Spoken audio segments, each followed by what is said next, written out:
Hi, I'm Mark Tyrrell of Uncommon Knowledge, and welcome to 3 ways to help your clients control their emotions. Let me share with you a therapy tale I told to an angry, bitter, guilty client. Once there lived an old man who kept all different kinds of animals, but his grandson was particularly intrigued by 2 tigers that lived together in one cage. The tigers had very different temperaments. One was calm and self-controlled, while the other was unpredictable, aggressive, violent, vicious, and prone to despondency. "Do they ever fight, grandfather?"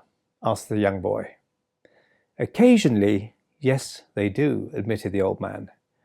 "And which tiger wins?"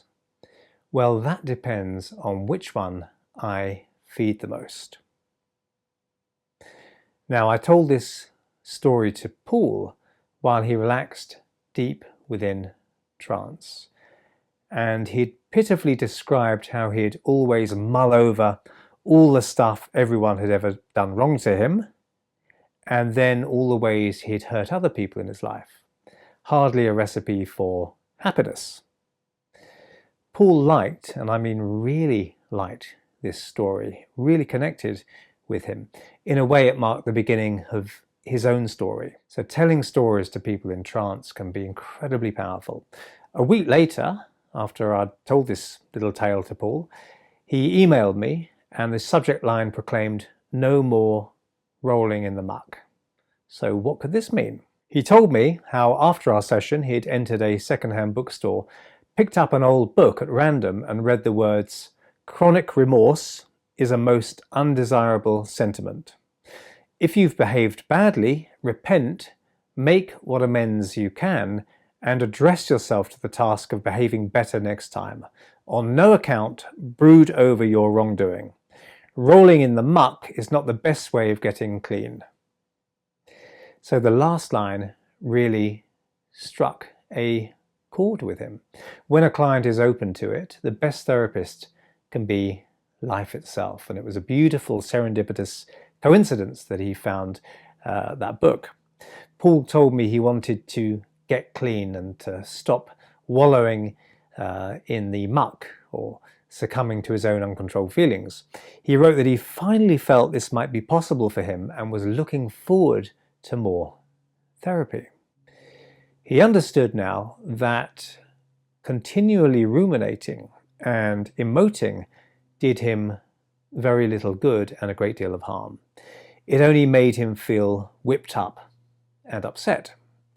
It was a new idea for Paul that he could, in some ways, master himself. So many people feel that they're at prey or at mercy to their own feelings.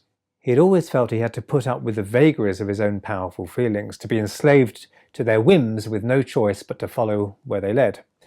But this self-control idea was now growing within him. A seed long buried under the hard, cold ground, finally finding its way towards the light. When uncontrolled emotion runs wild, despair, anger, violence, jealousy, and addiction can sweep us before them, dictating the course of our lives and whipping the backs of our intent, cracking apart our relationships and ripping our dreams apart at the seams. We need to get some control over our feelings. When feelings run rampant, they can destroy the person who is controlled by them. And that need not necessarily be the person who has the emotion. But it's surprising how many clients feel hopeless, unable to grasp the possibility of taking the reins of their own feelings. As I'll describe in a moment, believing you can is half the battle. First off, though, what do we mean by controlling emotion? How valid is the feeling? Controlling emotion doesn't have to mean suppressing emotion. If we never take account of our own feelings, we can lead unfulfilled lives, laden with suppressed, unpursued dreams. To be true to ourselves, we need to think of our feelings as advisors, not as deranged, bellowing autocrats dictating our every move. Okay. But for some of us, getting to that point is an epic battle. We have to face down outwit and learn to dominate the ogres and giants and witches and warlocks of our own feelings. An emotional response may or may not be valid. A child has to learn that screaming and kicking because he dropped his ice cream on the floor is not a valid way to emote. We have all, well, most of us, learned to control our instincts, or at least their effects to some extent. But it used to be assumed that we were somehow damaging ourselves if we didn't let our feelings out, okay, if we didn't express our feelings. So how many times have you heard the old cliche, it's healthier to let it out, don't suppress it. Okay. Many therapists became wedded to the ideology of catharsis, perhaps not understanding the way repetition, Hebbian learning in the brain can reinforce negative feelings. The more we feel a feeling, the more we learn to feel that feeling, and the more likely we are to feel that feeling more easily in future. So constantly emoting anger makes you better at getting angry more often. The bias towards validating and encouraging the expression of every feeling persists even today, and it does people a lot of harm in therapy. I recall a psychologist explaining the error in this approach like this. A therapy student suggested that surely it was better to always emote, to feel the full force of your feelings and express those feelings, and that therapy should always encourage this expressing of emotion in clients. And my psychologist friend replied, okay, clench your fist. Now feel all the tension and strain, even discomfort of that clenched fist. Squeeze it tighter and tighter. Now, gradually unfurl that fist and let it relax. Okay, that feels better, doesn't it? But here's a question. The tension and strain you felt a moment ago in your hand, has that been suppressed? Has it been repressed? Is it now underlying? Or is it just a potential state that has evaporated? A state of tension that you can control. Controlling emotion when we need to doesn't mean not acting on the emotion, although often that's a good idea. It means actually changing the emotion to allow us to lead a happier and more comfortable life. Okay, so it's not a question of either expressing emotion or suppressing it. It's a question of changing it or reducing it so it's not there at all, or not to the same degree. When you're not feeling sad, the sadness isn't underlying, it's gone. It sounds almost too obvious to say it, but emotion is what we feel in the moment. Okay, I've often heard people say things like, it's healthy to express your pent-up emotions, to let off steam, and certainly it can feel better sometimes. But there are problems with this old idea. When mind metaphors are taken literally, we can run into problems. So first off, there's no evidence that expressing emotion is always healthier for the individual or for their relationships, that matter. Before technology began to allow us to scan the brain directly, much of psychology was based on borrowing metaphors from other technology. For example, it's been noted by such writers as Frank Tallis, who wrote The Hidden History of Psychotherapy, Hidden Minds, and Robert Ornstein, who wrote The Evolution of Consciousness and The Healing Brain, that psychological doctrine has often tried to align itself with current technological sophistication, perhaps partly in an attempt to appear more scientific itself. So before psychology was scientific, it tried to appear more valid by using other technological metaphors. So for example, during the 19th century, hydraulic technology, as you know, was all the rage, and the metaphor for the mind followed suit. So people talked and still talk of running out of steam or letting off steam and releasing pent-up emotion. Okay, so running out of steam, letting off steam are what steam engines do. Much experimental therapy, particularly in California during the 70s, used the hydraulic metaphor with the belief that to truly grow as a person, you had to let it all out. Okay, but recent physical tests of cardiac and immune function show that releasing extreme anger, for example, is no less damaging to the main arteries of the heart than keeping the anger in. So expressing it still very damaging to the heart and the immune function.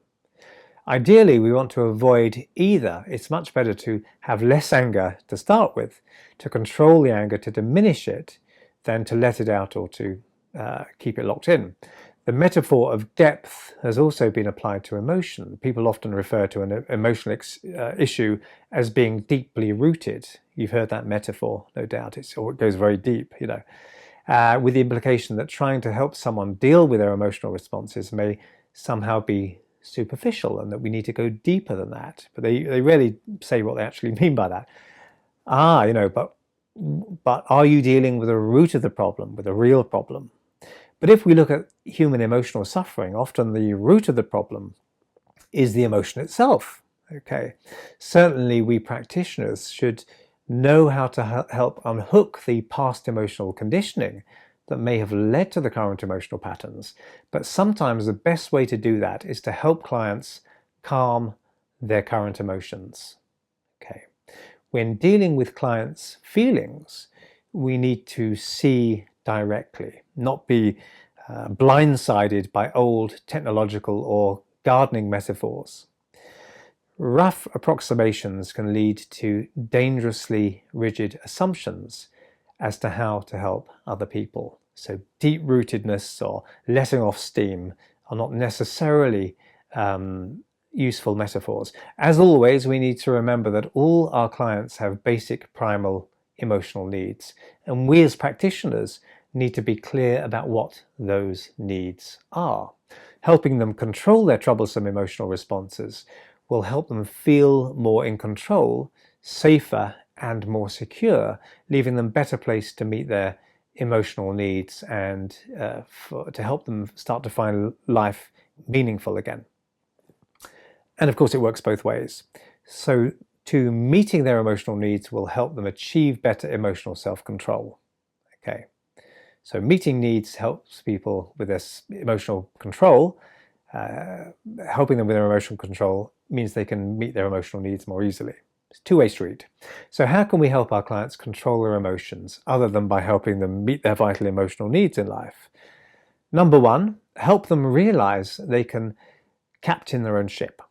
So for Paul, it was an epiphany, a warm and welcome wave of encouragement from the future. If your client is prone to mood swings, ask them how much influence they feel they have over their moods.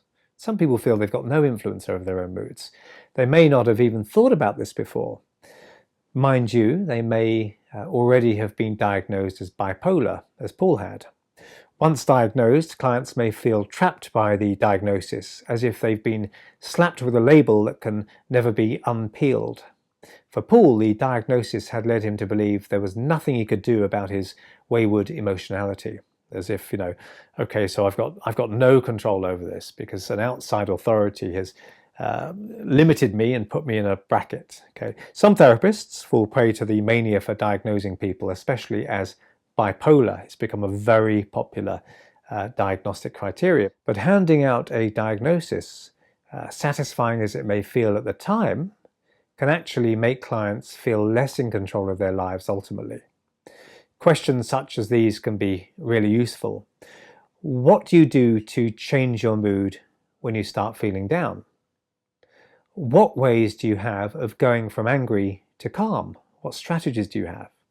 If your client tells you they never even thought about this, then that's one thing. If your client tells you they do have a strategy for changing their emotional state, you could work on that to build on their personal resources. So how can we make that strategy stronger? If they look blank and tell you they can't control their feelings, you can begin to help show them that in fact they can. This is a great idea, and here's why. Evidence shows that believing you can change a negative mood makes you much more able to start doing so. So just believing you can change your mood makes you much more likely to be able to change your mood. It's not surprising, but actual research has shown that.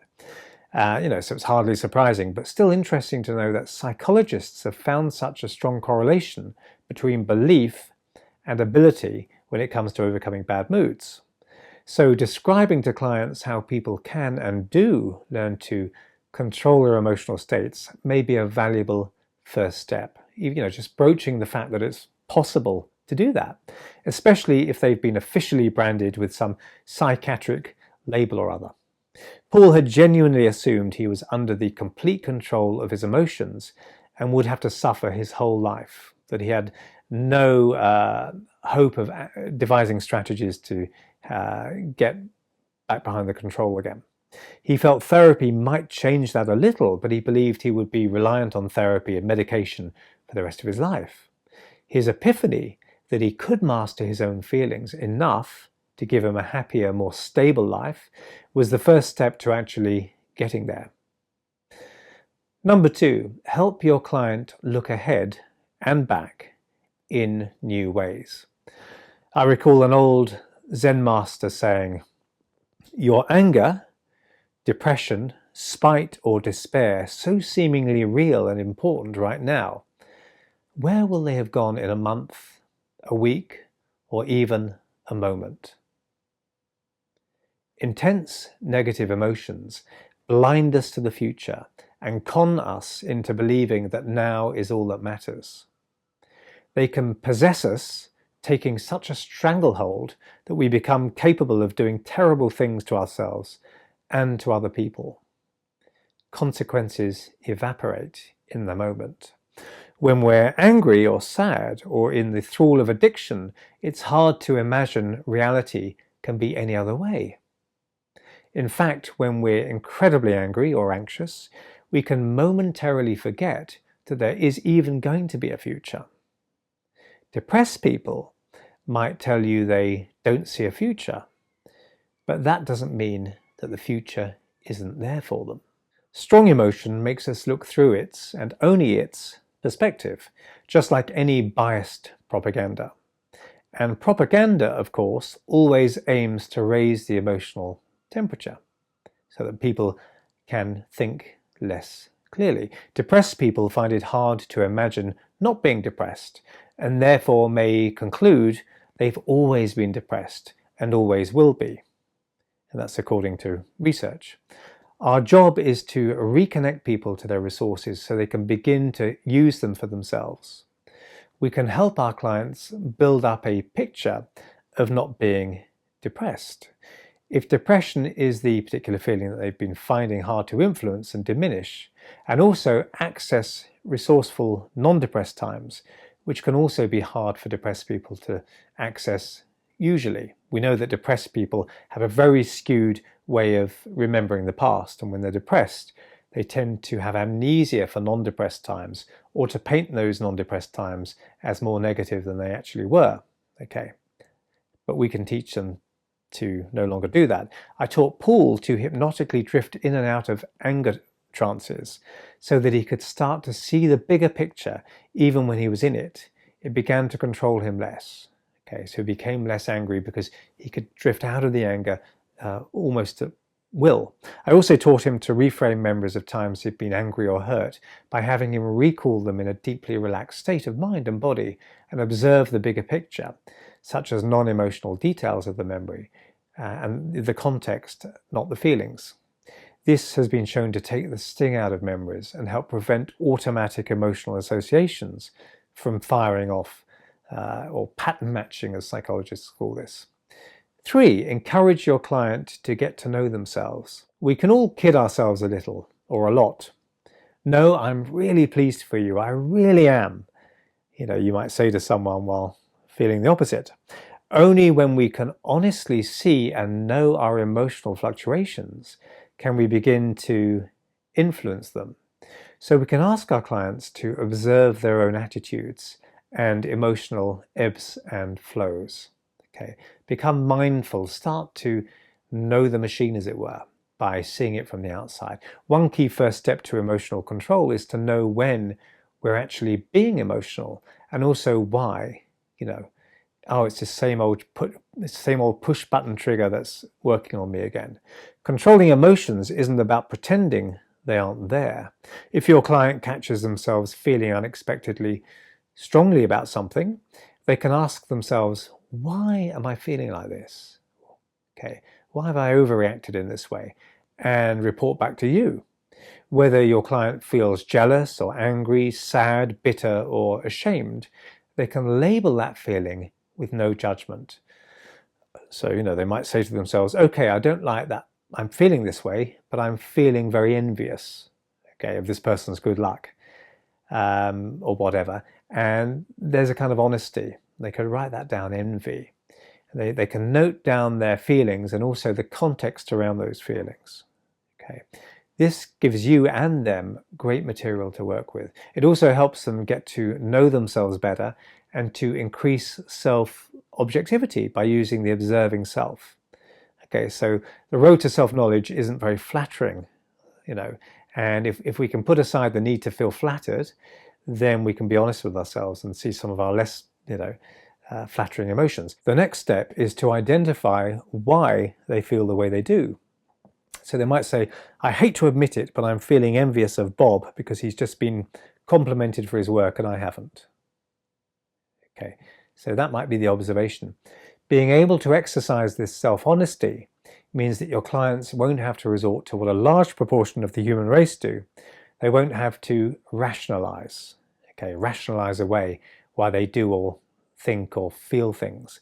We rationalize by kidding ourselves, for example, that we're angry with someone not because they got a raise at work and we didn't, but because of their attitude towards us or some other made-up reason. Or we rationalize by denying we're even feeling angry at all, or whatever the feeling is. This kind of rationalization is a recipe for discontent. On the other hand, knowing what emotion you're feeling and being man or woman enough to identify the truth as to why you're feeling it brings you that much closer to doing something about it. I will often ask my clients to do 1 week of this self-observation, using it only when they become aware of what seems to be an over-emotional reaction within themselves.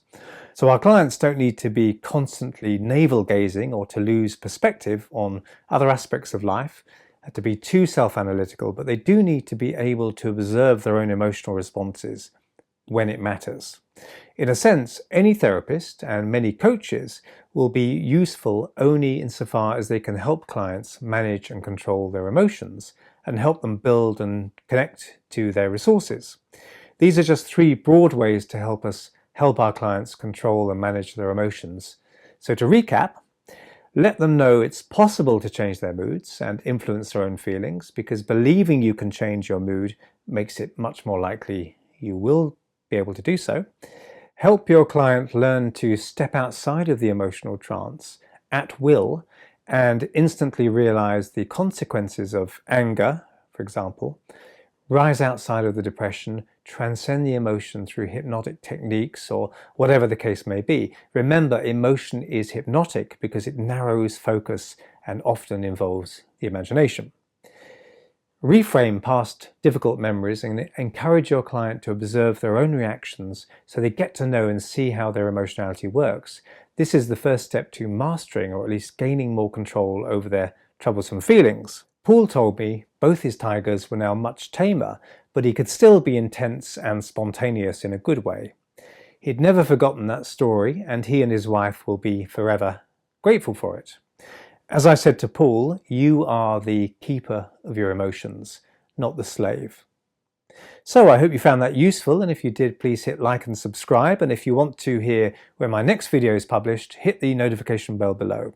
I'm Mark Tyrrell of Uncommon Knowledge, and if you'd like to subscribe to my email newsletter, you can find it over at unk.com/blog, that's unk.com/blog, and thanks for watching.